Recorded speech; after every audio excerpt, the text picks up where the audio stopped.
Sa puso ng Maynila, sa ilalim ng malamlam na liwanag ng mga poste ng kuryente, namumuhay si Berto, isang 18 years old na batang kalye na ang araw-araw ay puno ng hindi tiyak na pakikibaka.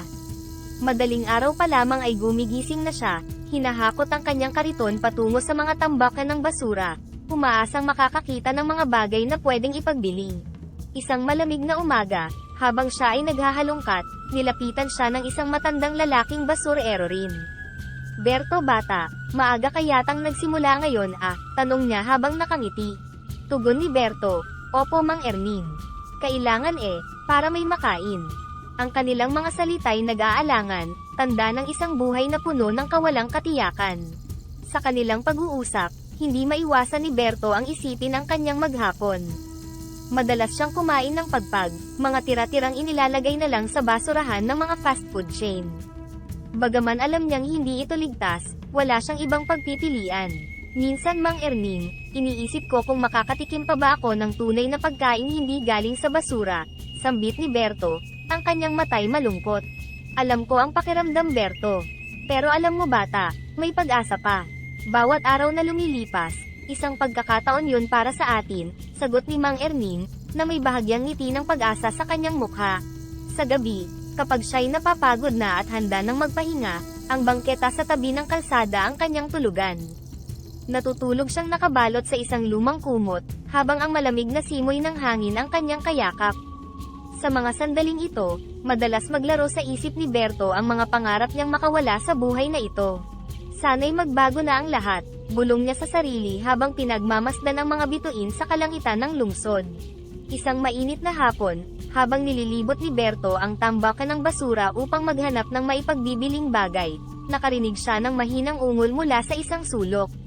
Lumapit siya, tinatapakan ang mga siksik na basurang may halong amoy ng bulok na pagkain at lumang plastik. Doon niya nakita, sa ilalim ng isang sirang gulong at mga sanga, ang isang duwende na nakagapos sa bitag na tila nilagay para sa mga daga. "Ano ito? Paano ka napunta rito?" tanong ni Berto, ang kanyang mga matay lumaki sa pagtataka habang dahan-daang yumuko, upang masilayan ng malapitan ang maliit na nilalang. "Ako'y nahulog. Nilagyan ng mga dahon ang bitag at hindi ko napansin," mahinang tugon ng duwende. Ang boses nito'y nanginginig sa takot at pag-aalala. "Sandali lang, aalisin kita dito," sabi ni Berto habang maingat na inaalis ang mga sanga at dahan-daang binubuksan ang bitag. Habang inaalis ni Berto ang mga hadlang, naramdaman niya ang mabigat na responsibilidad na tumulong sa nilalang na ito. Hindi niya alam kung bakit, ngunit may kakaibang pakiramdam siya na ang pagtulong sa duwendeng ito ay maaaring magbago ng kanyang buhay. "Anong pangalan mo?" tanong ng duwende, habang nakatitig sa mukha ni Berto. "Ako si Berto. Ikaw, anong pangalan mo?" tugon ni Berto, habang pinagpapatuloy ang pag-aalis ng mga sanga. "Ako si Siklab," sagot ng duwende, isang duwendeng kabilang sa mga nilalang na tagapag-alaga ng kalikasan. "Napakabuti mong bata. Hindi lahat ng tao ay tutulong sa isang duwende," sabi ni Siklab, ngayon ay may ngiti sa kanyang mukha. "Bakit ka naman nahulog sa bitag?" tanong ni Berto, na ngayon ay naaawa sa maliit na nilalang. "Hinahanap ko yung tsinelas ko na naisama sa basurahan nang aksidente akong mahulog dito. Salamat sa tulong mo, Berto." Matapos ang ilang minuto, naalis na ni Berto ang lahat ng sanga at nakabukas na ang bitag. Tumalon palabas si Siklab at tumingin kay Berto, ang kanyang mga matay kumikislap sa pasasalamat. "Salamat Berto. Dahil sa iyong kabaitan, nais kong magbigay ng pasasalamat," sabi ni Siklab, habang hinahaplos ang kanyang maliit na bag na tila may laman na mahiwaga. Habang nag-uusap sila, naramdaman ni Berto ang kakaibang init ng pag-asa sa kanyang puso. Marahil ito na ang simula ng isang bagong kabanata sa kanyang buhay, isang kabanata kung saan ang kabutihang ginawa niya ay magbabalik sa kanya sa hindi inaasahang paraan. Pagkatapos mailigtas si Siklab mula sa bitag, tumingin siya kay Berto na may malalim na pasasalamat. "Berto, ang iyong kabaitan ay hindi dapat mawalan ng gantimpala. Higit pa sa simpleng pasasalamat, nais kong mag-iwan ng isang bagay na magpapaalala sa iyo na ang mabubuting gawa ay palaging may kaakibat na magandang balik." Mula sa kanyang munting bag, inilabas ni Siklab ang isang luma at kupas na basahan.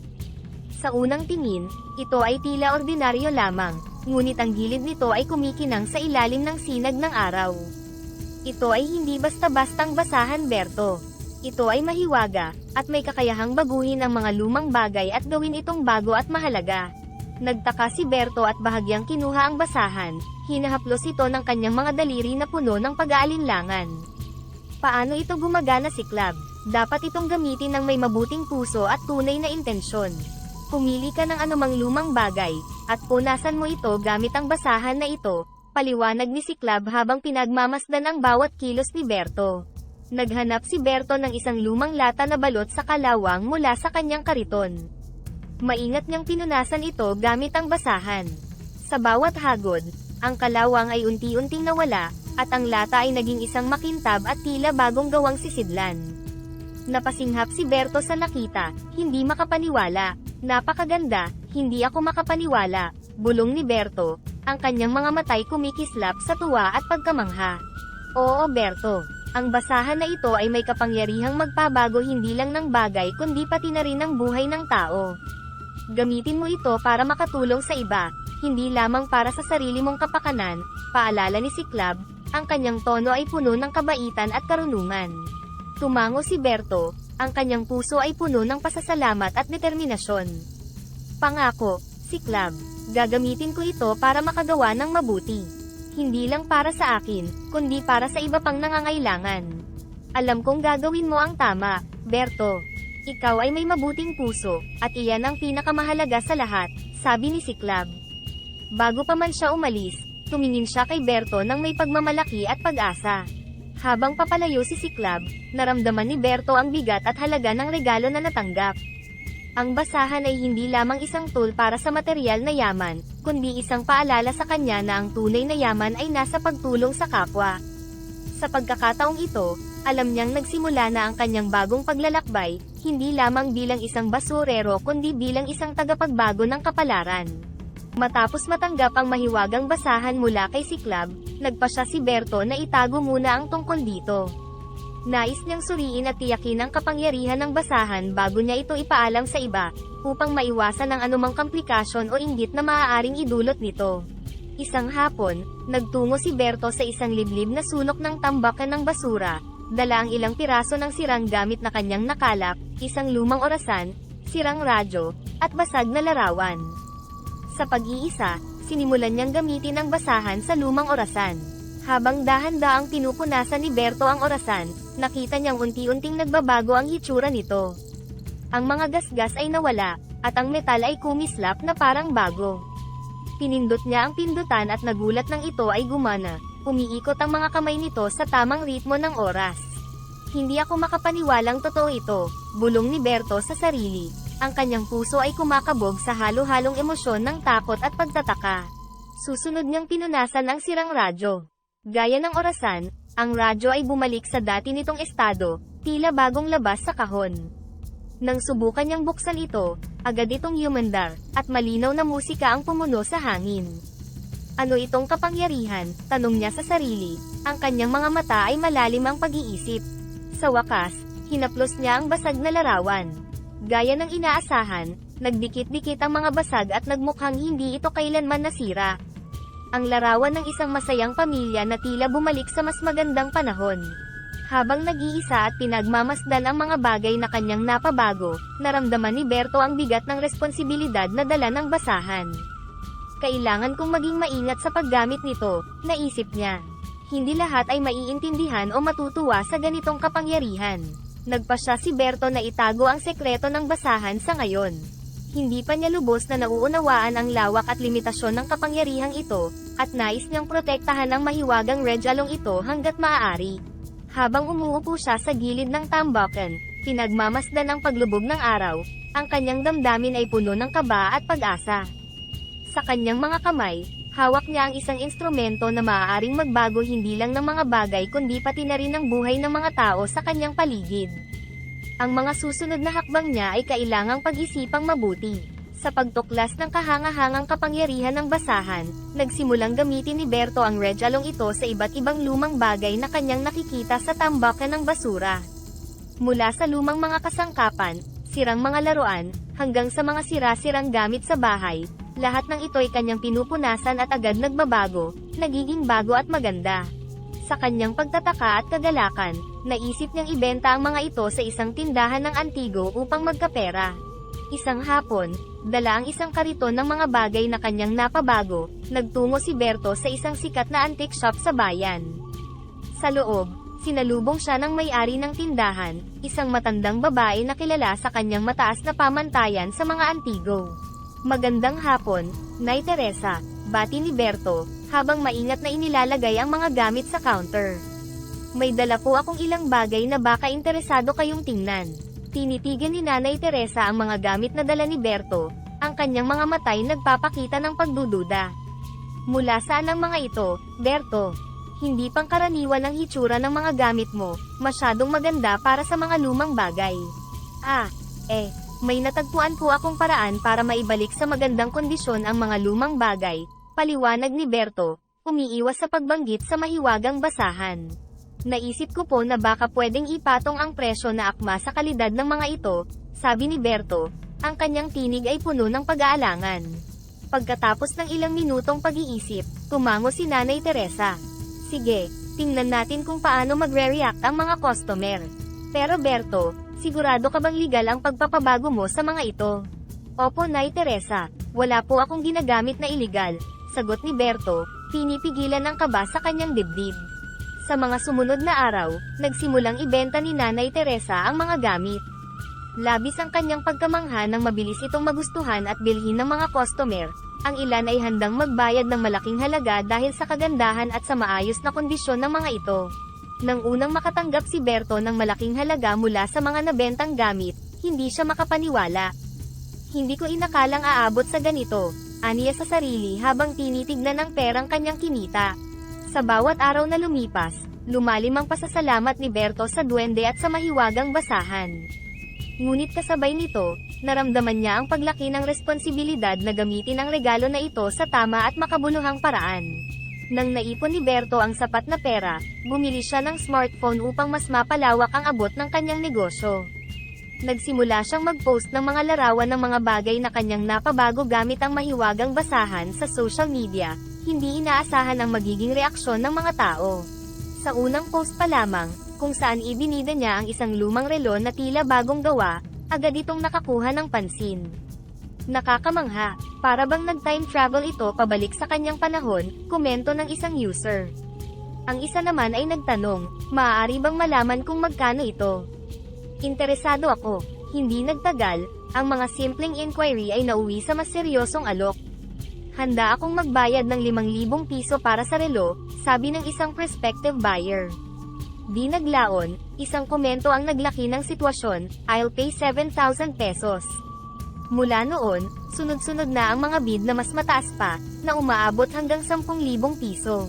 Nabigla si Berto sa mga pangyayari. Hindi niya inakalang ang mga bagay na minsan niyang pinulot sa basurahan ay magkakahalaga ng ganito. Sa bawat pag-refresh ng kanyang post, patuloy ang pagtaas ng mga bid. Hindi ka panipaniwala, bulong niya sa sarili, habang pinapanood ang mga notifications na sunod-sunod sa kanyang bagong cellphone. Ang mga sumunod na araw ay naging isang whirlwind ng aktibidad. Mula sa mga simpleng kasangkapan tulad ng mga lumang upuan hanggang sa mas detalyadong mga obra tulad ng mga chandelier, lahat ng kanyang ipinost ay nakatatanggap ng maraming likes at nagiging paksa ng bidding wars. Ang kanyang mga followers ay lumobo, at marami sa kanila ay naging regular na customer. Habang nakaupo siya sa ilalim ng liwanag ng kanyang munting silid, napagtanto ni Berto na ang simpleng pagbili ng cellphone para sa pag-post ng mga larawan ay naging susi sa isang bagong yugto ng kanyang buhay. Ang dating batang walang inaasahan kundi ang kanyang pang-araw-araw na kita sa basura, ay ngayon ay isang respetadong negosyante, na ang kanyang mga gawa ay hinahangad at pinag-aagawan ng mga tao mula sa iba't ibang sulok ng bansa. Napuno ng emosyon, at sa bawat bid na lumalampas sa kanyang inaasahan, hindi lamang pera ang kanyang natatanggap kundi pati na rin ang isang bagong pagkilala at respeto na hindi niya kailanman naisip na maaari niyang maranasan. Paglipas ng ilang buwan, puno ng matagumpay na online sales, nakalipat na si Berto sa isang magandang apartment sa mas maayos na bahagi ng lungsod. Habang inaayos niya ang kanyang mga gamit sa kanyang bagong silid, hindi niya mapigil ang magtaka sa kanyang bagong realidad, may sarili na siyang kama, at sa wakas, kumakain siya ng sariwang pagkain, hindi na mga tira-tirang pagpag. Isang umaga, habang nagkakape siya sa kanyang bagong kusina, tumunog ang kanyang cellphone. Si Marco, ang kanyang bagong kaibigan ang tumatawag. "Kamusta ang bagong lugar mo, Berto?" tanong ni Marco. Ang boses ay puno ng kasiyahan para sa kaibigan. "Maganda ito, Marco. Parang hindi ako makapaniwala, may sariling kama, sariwang pagkain araw-araw, malayo sa buhay kalye," sagot ni Berto. Ang tono ng kanyang boses ay halos hindi makapaniwala. "Alam mo, Berto, dapat i-level up mo na yung negosyo mo. Bakit hindi ka magbukas ng sariling tindahan? Yung actual na shop kung saan maaari kang magbenta ng direkta sa mga tao," suhestyon ni Marco, puno ng excitement sa posibilidad. Napaisip si Berto sa ideya. Matagal na niyang pinangarap na magkaroon ng sariling tindahan kung saan maaari niyang ipakita ang mga napabagong antik na bagay. "Alam mo, Marco, matagal ko na yang naiisip.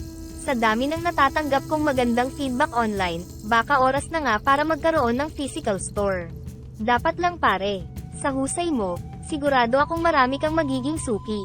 At isa pa, mas madali mong maipapakita ang quality ng mga gawa mo kapag nakita nila ng personal," dagdag ni Marco, laging handang suportahan ang kaibigan sa kanyang mga plano.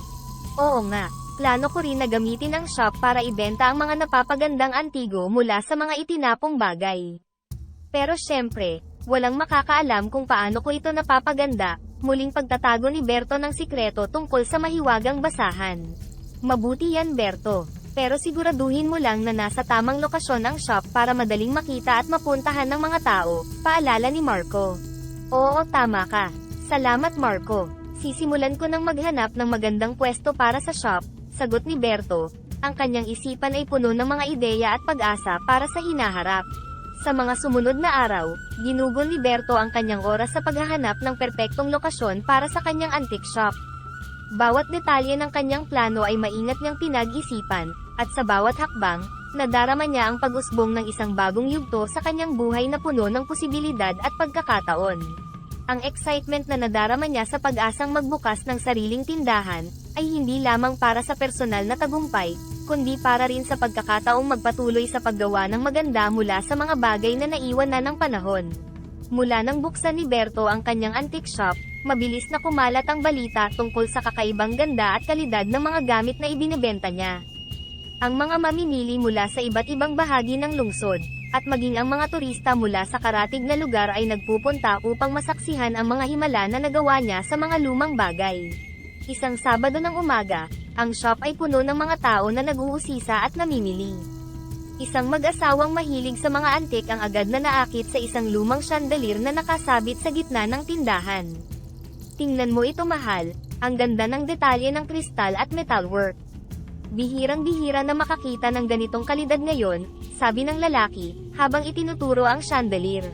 "Oo nga, parang bumalik tayo sa panahon ng Renaissance," tugon ng babae, hindi makapaniwala sa kinang ng chandelier. "Magkano kaya ito? Kahit mahal, parang sulit naman." Habang isinasaayos ni Berto ang mga papeles sa counter, lumapit sa kanya ang mag-asawa.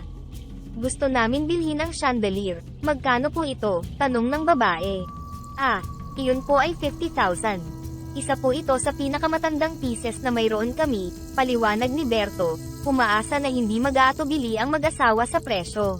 "Walang problema, kukunin namin. Bihirang makakita ng ganito, investment na rin," sagot ng lalaki, at agad nilang binigay ang kanilang credit card para sa transaksyon. Hindi lamang ang chandelier ang pinag-uusapan. Sa isang sulok, isang kolektor ng laruan ang nakatuklas ng isang shelf ng mga antik na laruan. "Ito, tignan ninyo, mga original na cast iron toys," excited niyang sabi sa isang kaibigan habang pinipili ang ilang piraso. Bihira na ang mga ganitong klase ngayon. Bumili siya ng 3 laruan, bawat isa ay nagkakahalaga ng 15,000. "Napakagandang addition sa aking koleksyon.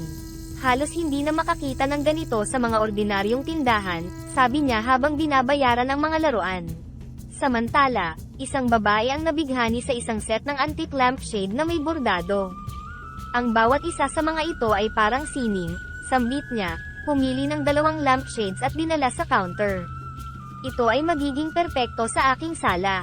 Habang tumatakbo ang araw, patuloy ang pagdating ng mga tao, bawat isa ay may kanya-kanyang gustong piraso.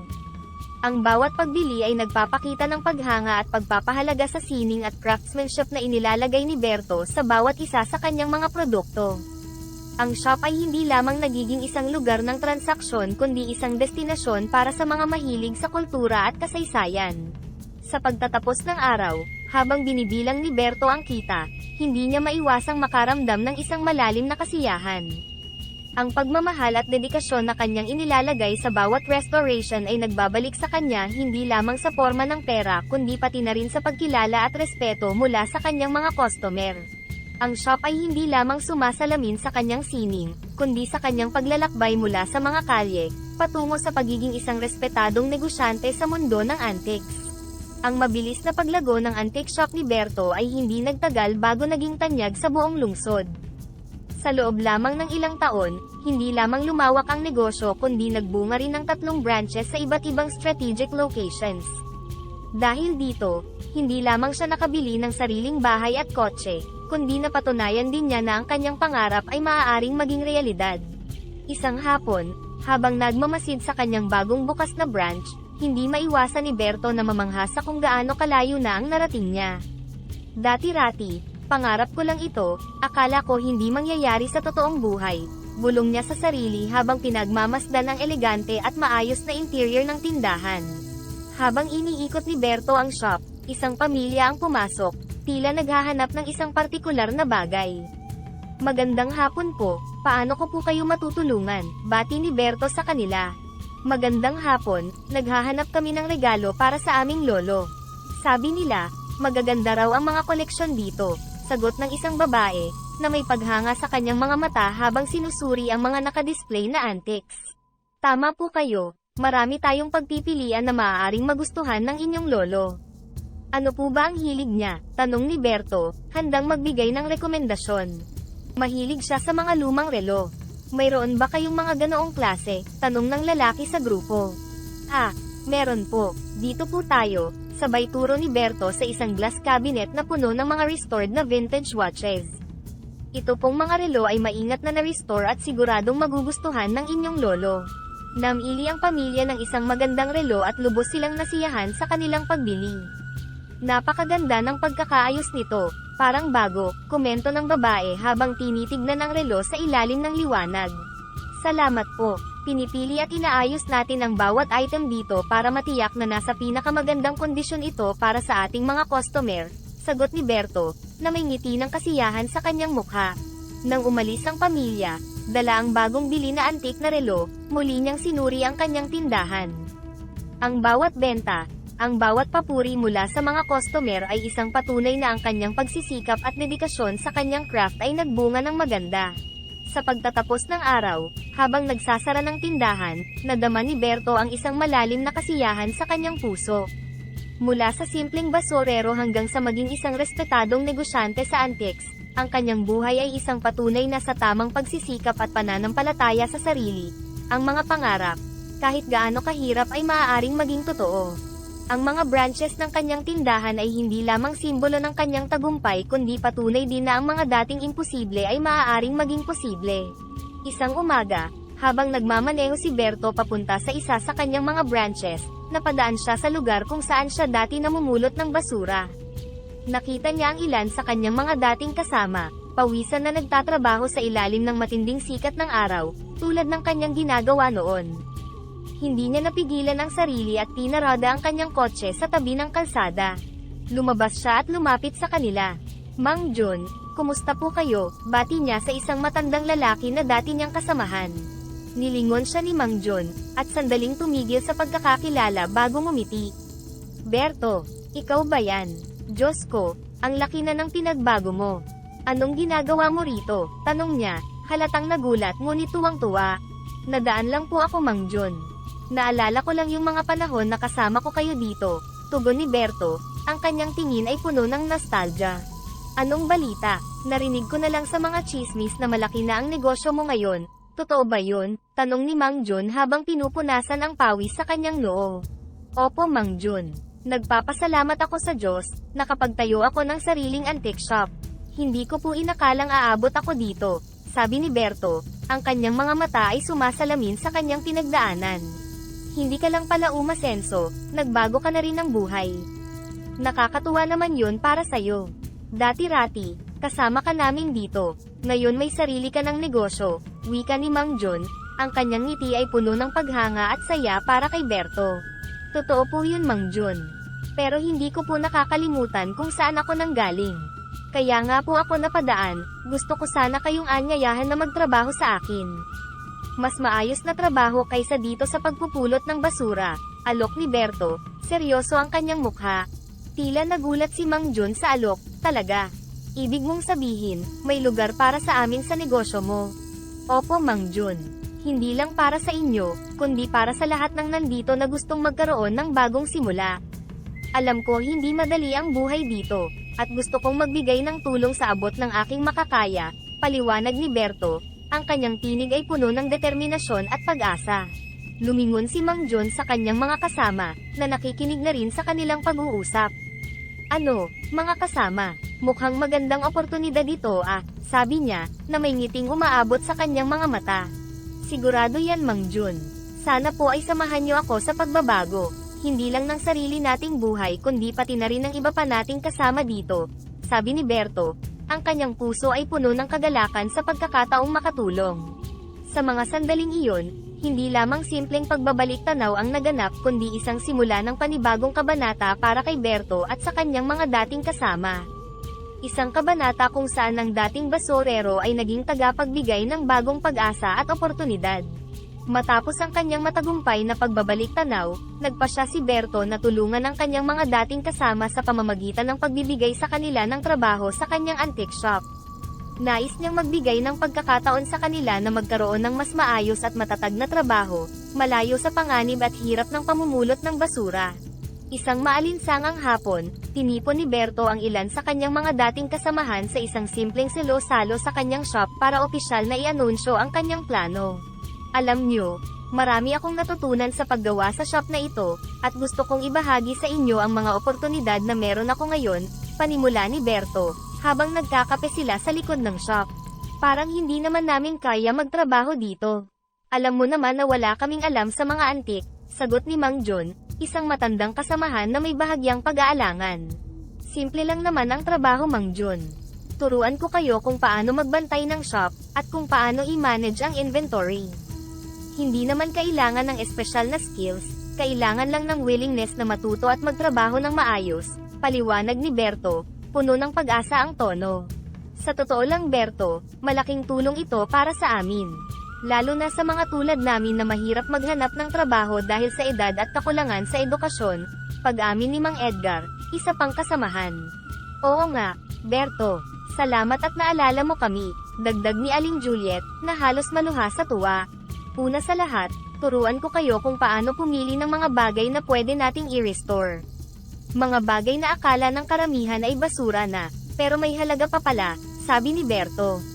Tapos, matututunan nyo kung paano ayusin at panatilihin ang mga antiques na ito para sa pagbebenta. Sa mga sumunod na araw, sinimulan ni Berto ang pagtuturo sa kanyang mga kasamahan. Sa unang linggo, ipinakita niya kung paano tukuyin ang mga potensyal na item sa basurahan na maaaring maibalik sa dating anyo at halaga. Ipinakilala niya rin ang mga pangunahing kasanayan sa pagpapanatili ng mga antiques, tulad ng tamang paglilinis at pag-iingat sa mga sensitibong materyales. Mang John, tingnan mo itong luma ngunit magandang lampshade. Gamit ang kaunting linis at tamang pag-aalaga, maaari itong magmukhang bago. Demonstrasyon ni Berto, habang masusing sinusunod ni Mang John ang bawat galaw. Kamangha-mangha, Berto. Hindi ko akalain na ang mga bagay na ito ay maaari pang mabuhay, tugon ni Mang John. Ang kanyang mga mata ay nagningning sa bagong natutunan. Sa paglipas ng mga linggo, unti-unting natutunan ng grupo ang mga ins and outs ng pagtatrabaho sa antique shop. Ang kanilang pag-unlad ay hindi lamang nagbigay ng bagong kasanayan kundi nagbigay din ng bagong pag-asa sa kanilang buhay. Isang hapon, habang nakaupo sila sa break room, naglabas ng saloobin si Aling Juliet. Alam nyo, dati-rati, iniisip ko na hanggang pagpupulot na lang ng basura ang kaya kong gawin. Ngayon, parang nabigyan ako ng bagong buhay. Tama ka, Juliet, at malaking pasasalamat natin kay Berto. Binigyan niya tayo ng pagkakataon hindi lang para kumita, kundi para matutong muli, sagot ni Mang Edgar. ang kanyang boses ay puno ng pasasalamat. Habang nakikinig si Berto, nadama niya ang isang malalim na kasiyahan sa kanyang puso. Ang pagtulong sa kanyang mga dating kasama na magkaroon ng mas magandang buhay ay nagbigay sa kanya ng hindi mapantayang kagalakan at katuparan. Ang kanyang shop ay hindi lamang isang lugar ng negosyo, ito ay naging isang lugar ng pagbabago, pag-asa, at bagong simula para sa marami. Sa paglipas ng mga buwan, ang pagbabago sa buhay ng mga dating basurero na ngayon ay mga empleyado ni Berto sa antique shop ay kapansin-pansin. Ang dating pang-araw-araw na paghahanap ng kanilang ikabubuhay sa mga tambak ng basura ay napalitan na ng regular na trabaho na may katiyakan at dignidad. Ang kanilang bagong trabaho ay hindi lamang nagpapabuti sa kanilang pang-ekonomiyang kalagayan kundi nagbigay rin sa kanila ng bagong pagtingin sa kanilang mga sarili at sa kanilang mga kakayahan. Isang hapon, habang nagkakape sa break room, nagbahagi si Mang Edgar ng kanyang mga saloobin sa kanyang mga kasamahan. Alam nyo dati, halos hindi ko maipakilala ang sarili ko sa iba. Laging nahihiya ako, pero ngayon, may pride ako na sabihing ako ay parte ng isang magandang antique shop. Totoo yan Edgar, parang binigyan tayo ng bagong pagkakakilanlan, sagot ni Aling Juliet, ang kanyang mukha ay sumasalamin sa kaligayahang nadarama. Hindi na tayo amoy basura kundi kaamoy na natin ang mga wax at polish sa mga antiques. Tama ka Juliet, at hindi lang yan, napapansin ko rin na mas gumanda ang tingin sa atin ng ating mga pamilya. Yung mga anak ko, mas naging proud na ipakilala ako sa kanilang mga guro at kaibigan, dagdag ni Mang John, ang kanyang boses ay puno ng emosyon. Oo at hindi lang sa personal na aspeto, pati na rin sa financial. Nakakapag-ipon na ako ngayon. Hindi katulad dati na kung ano lang ang kikitain sa araw na yun lang, sabi ni Luisa, isa sa mga bagong empleyado ni Berto.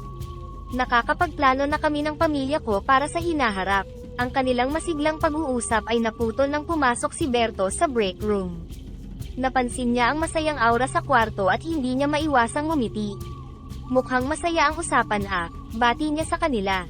Berto gusto lang namin magpasalamat sa'yo.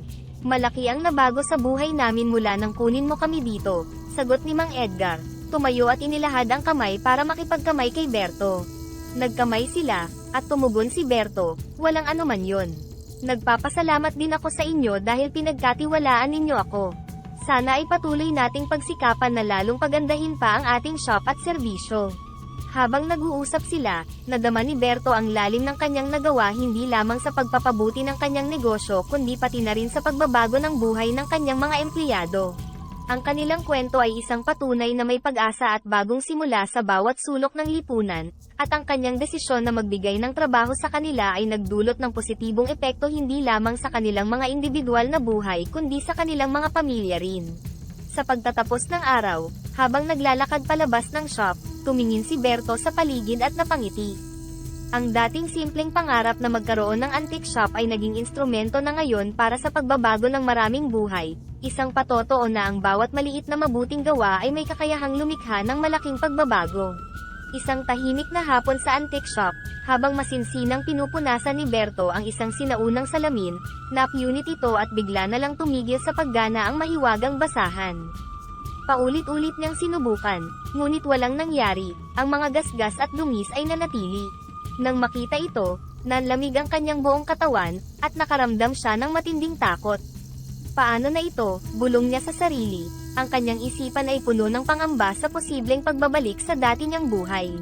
Napagdesisyonan ni Berto na kailangan niyang ipaalam sa kanyang team ang tungkol sa mahiwagang basahan at ang biglaang pagkasira nito. Tinipon niya ang lahat ng kanyang empleyado sa break room para sa isang emergency meeting. Mga kaibigan, may mahalaga akong ibabahagi sa inyo, panimula ni Berto, ang kanyang tinig ay nanginginig. Ang basahan na ginagamit natin sa pag-restore ng mga antiques, nasira ito kanina. At ang totoo, ito ang dahilan kung bakit kakaiba at epektibo ang ating restoration. Nagulat ang lahat, at naghari ang katahimikan sa silid. Makikita sa mukha ng bawat isa ang pag-aalala at kaba. Paano na yun Berto? Ibig sabihin ba, hindi na natin maibabalik sa dati ang mga antiques? Tanong ni Lea, ang kanyang boses ay puno ng pag-aalala. Oo Lea, iyon nga ang problema. Pero may plano ako, sagot ni Berto, pilit tinatago ang kanyang mga emosyon. Kailangan nating matutunan ang tradisyonal na paraan ng pagre-restore. Mahirap ito at baka hindi kasing epektibo, pero ito lang ang paraan para mapanatili natin ang negosyo. Mukhang mahirap yan, Berto. Pero kung iyan ang kailangan, handa kaming matuto at sumubok, sabi ni Carlos, isa sa mga empleyado. Ang kanyang mukha ay seryoso ngunit determinado. Mahirap nga ito, at aaminin ko, kinakabahan din ako. Hindi ko alam kung gaano kaepektibo ang magiging resulta kumpara sa ginagawa ng basahan, pag-amin ni Berto. Ang kanyang boses ay nanginginig sa hindi tiyak na hinaharap. Pero sa tulong ninyo, sigurado akong malalampasan natin ito. Nagsimula silang magplano ng mga workshop at training sessions para sa tradisyonal na restoration techniques. Kahit na may pangamba, nagkaroon din ng pagkakaisa at determinasyon sa grupo. Magsisimula tayo agad bukas. Pag-aralan natin ang lahat ng maaari nating matutunan tungkol sa tradisyonal na pamamaraan. Lahat tayo ay magkakamali sa simula, pero importante na hindi tayo panghinaan ng loob, dagdag ni Berto, sinusubukan bigyan ng lakas ang kanyang team. Habang nagtatapos ang pulong, bagamat may takot, mayroon ding kakaibang lakas na yamakap sa kanila. Alam nilang hindi magiging madali ang pagbabagong ito, ngunit ang kanilang pagkakaisa at determinasyon ang magiging susi sa kanilang patuloy na tagumpay. Matapos masira ang mahiwagang basahan, nahirapan si Berto at ang kanyang koponan na panatilihin ang dating kalidad ng kanilang mga restoration projects. Bagamat nagdagdag sila ng professional restorer para magturo at sinubukan din nilang matuto ng mga tradisyonal na pamamaraan sa pagre-restore mula sa mga video sa YouTube, ang kanilang mga produkto ay hindi na kasing ganda ng dati, na nagdulot ng pagkadismaya sa kanilang mga suki. Isang umaga, habang abala si Berto sa pag-aayos ng isang sinaunang upuan, isang matagal ng customer ang pumasok sa tindahan. Sa una, masaya itong tumitingin sa mga displays hanggang sa mapansin niya ang ilang mga item na hindi na-restore ng maayos. Anong nangyari dito, Berto? Bakit parang iba na ang itsura ng mga gamit? Hindi na ito katulad ng dati. Ang customer, si Mrs. De La Cruz, ay nagpakita ng pag-aalala habang tinitignan ng isang upuan na may hindi pantay na kulay at finish. Si Berto, na lubhang nag-aalala ay lumapit kay Mrs. De La Cruz. Pasensya na po kayo, Mrs. De La Cruz. Mayroon po kaming kinaharap na problema sa aming restoration process. Sinisikap po namin na matuto ng mga bagong pamamaraan para maibalik sa dati ang kalidad ng aming trabaho. Ngunit hindi nasiyahan si Mrs. De La Cruz. Naiintindihan ko na may mga pagsubok, pero sana naman Berto, sinigurado ninyong hindi ito makakaapekto sa kalidad ng inyong mga produkto. Alam mo namang matagal na akong customer dito at palagi kong inaasahan ang pinakamahusay. Tumango si Berto, ramdam ang bigat ng kanyang responsibilidad. Tama po kayo, at humihingi ako ng paumanhin. Ginagawa namin ang lahat ng aming makakaya, at umaasa ako na sa tulong ng aming bagong paraan, maibabalik namin ang tiwala ninyo sa amin. Sa mga sumunod na araw, dumami pa ang reklamo mula sa iba pang mga customer. Isa sa kanila, si Mr. Lantin, ay bumalik sa shop dala ang isang relo na binili niya kamakailan. Berto, tingnan mo itong relo, parang hindi ito yung kalidad na inaasahan ko mula sa inyo. Nakakalungkot dahil palagi akong bilib sa galing ng inyong shop. Nakikinig si Berto, at nararamdaman niya ang bawat salita na parang isang tusok sa kanyang puso. Mr. Lantin, lubos akong humihingi ng paumanhin. Alam kong hindi ito ang inaasahan ninyo. Tiniyak ko na personal na tutukan ito at gagawin ang lahat para maayos. Habang dumarami ang mga reklamo, nagpasya si Berto na magkaroon ng mas intensibong training para sa kanyang team. Kailangan nating paigtingin ang ating pagsasanay. Hindi natin maaaring ipagpatuloy na madismaya ang ating mga suki dahil lang sa bumaba ang kalidad ng ating mga produkto. Sa susunod na pagpupulong ng team, binigyan din ni Berto ang kahalagahan ng kanilang trabaho at ang pangangailangan na magtulungan. Hindi lang ito trabaho, ito ay sining.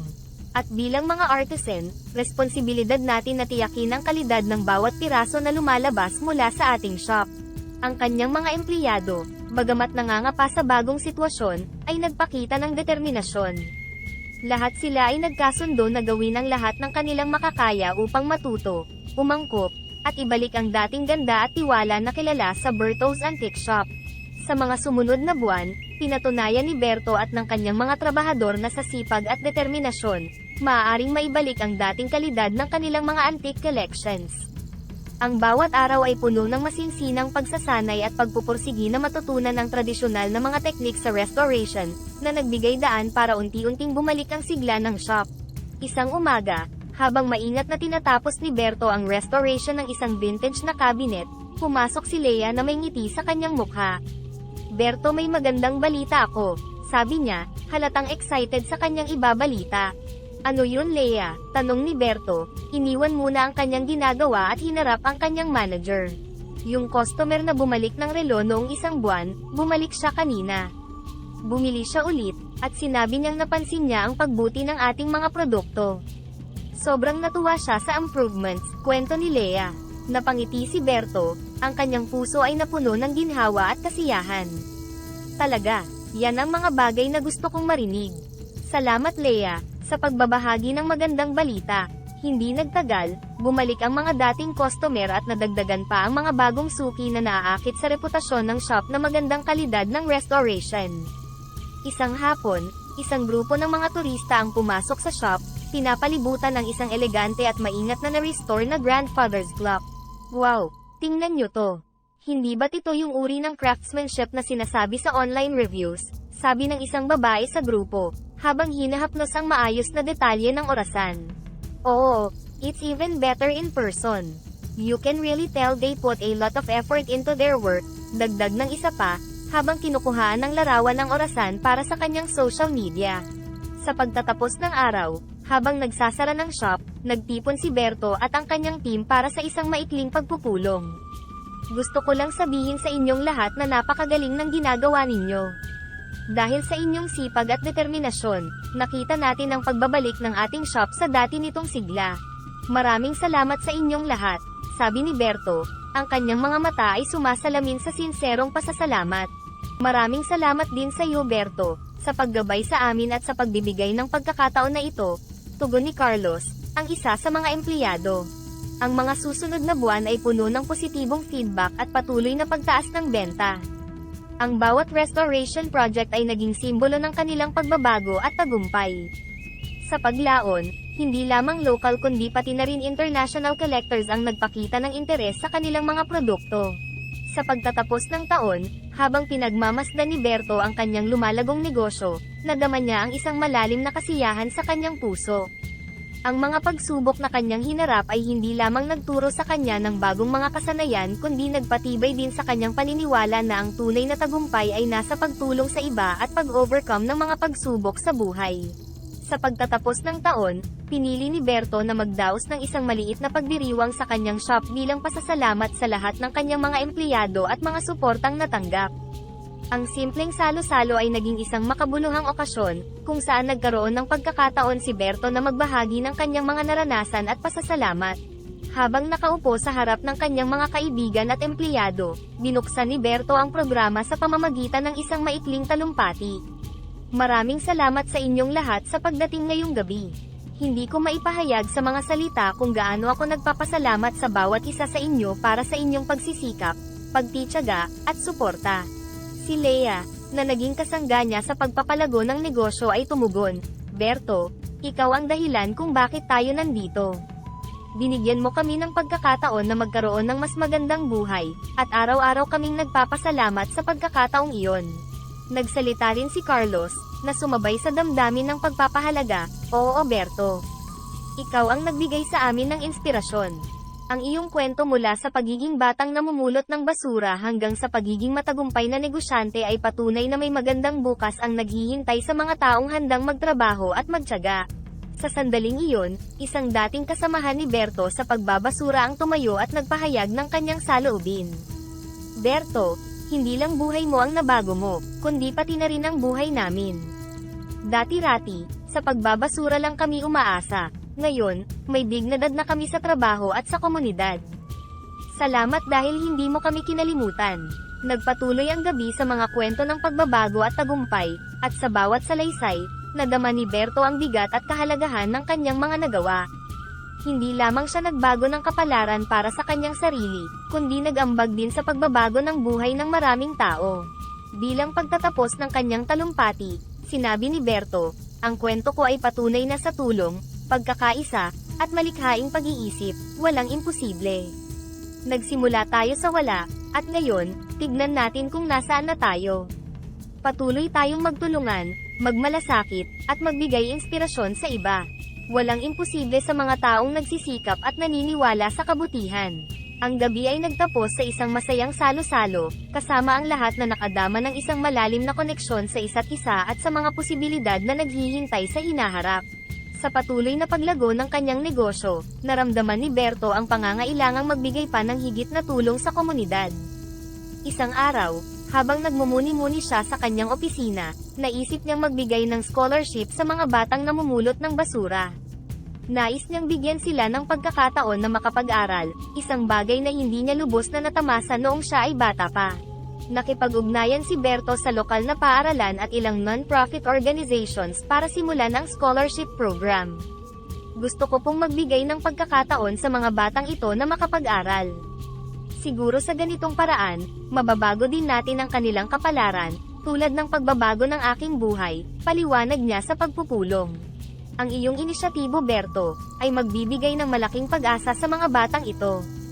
Kami ay buong puso na sumusuporta sa iyong adhikain, tugon ng direktor ng lokal na paaralan. Sa susunod na pagpupulong ng kanyang team, inanunsyo ni Berto ang bagong programa. Nais kong ipaalam sa inyo na maglulunsad tayo ng scholarship program para sa mga batang namumulot ng basura. Ito ay para bigyan sila ng pagkakataon na umasenso at magkaroon ng mas magandang hinaharap. Ang kanyang mga empleyado ay labis na humanga at sumuporta sa ideya. Berto, ito ang isa sa mga pinakamagandang bagay na narinig ko mula sa iyo.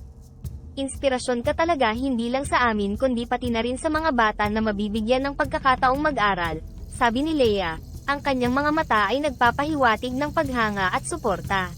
Habang isinasagawa ang programa, nakita ni Berto ang mga ngiti sa mukha ng mga batang nabigyan ng scholarship. Isang umaga, habang binibisita ang paaralan kung saan nag-aaral ang mga bata, nilapitan siya ng isang batang lalaki. Salamat po Kuya Berto, dahil sa iyo, hindi na po ako namumulot ng basura. Ngayon nag-aaral na po ako, sabi ng bata, ang kanyang mga mata ay kumikislap sa tuwa at pasasalamat. Ang sinabing iyon ng bata ay lalong nagpalalim ng kasiyahan sa puso ni Berto. Walang anuman, basta mag-aral kang mabuti. Pangarap ko na makita kayong lahat na umasenso, tugon ni Berto, ang kanyang boses ay puno ng emosyon. Ang pagtatapos ng araw ay saksi sa kanyang malalim na pagmumuni-muni. Sa kanyang paglalakad pabalik sa shop, hindi mapigilan ni Berto ang mapangiti. Ang simpleng desisyon na magbigay ng scholarships ay hindi lamang nagbabago ng buhay ng mga bata kundi pati na rin ang kanyang sariling buhay, na nagbibigay sa kanya ng bagong layunin at nagpapatibay sa kanyang paniniwala na ang tunay na tagumpay ay nasa pagtulong sa iba. Sa mga susunod na buwan at taon, ang scholarship program ay lumago at naging isa sa mga pangunahing proyekto ng kanyang negosyo, na nagpapalawak ng tulong hindi lang sa mga batang dating katulad niya kundi pati na rin sa kanilang mga pamilya. Ang mga kwento ng pagbabago at pag-asa ay patuloy na nagbigay inspirasyon kay Berto at sa kanyang komunidad, na nagpapatunay na sa kabutihan, pagkakaisa, at malikhaing pag-iisip ay walang imposible para sa mga taong nagsisikap na baguhin ang kanilang kapalaran.